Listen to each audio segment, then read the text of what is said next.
Telugu PMC ప్రేక్షకులకు స్వాగతం. Hi friends, మీరు గనక ఇప్పుడే మా ఛానల్కు వచ్చినట్లయితే మా ఛానల్ని సబ్స్క్రైబ్ చేసుకోండి. సబ్స్క్రైబ్ చేయడంతో పాటు పక్కనే ఉన్న బెల్ ఐకాన్ని క్లిక్ చేయండి. శ్రీలీల పెళ్లి సందడి సినిమాతో హీరోయిన్గా తెలుగులో తన కెరియర్ని స్టార్ట్ చేసి ధమాకా, భగవత్ కేసరి, గుంటూరు కారం వంటి సినిమాలలో నటించి తన చక్కటి నటనతో ఆకట్టుకుంది.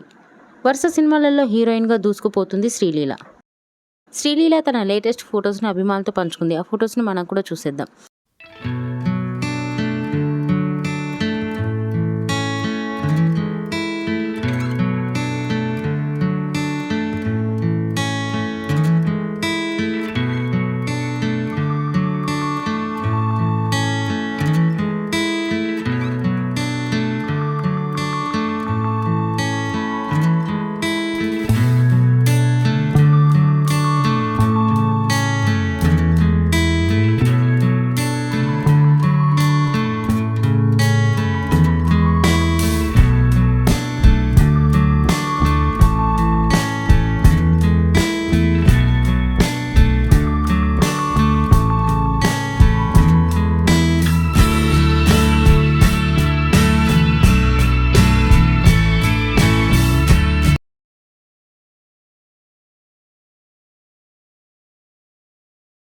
ఈ వీడియో మీకు నచ్చినట్లయితే లైక్ చేసి మరిన్ని టాలీవుడ్ లేటెస్ట్ అప్డేట్స్ మిస్ అవ్వకుండా చూడాలంటే తెలుగు పిఎంసి ఛానల్ను సబ్స్క్రైబ్ చేసుకొని పక్కనే ఉన్న బెల్ ఐకాన్ని క్లిక్ చేయండి.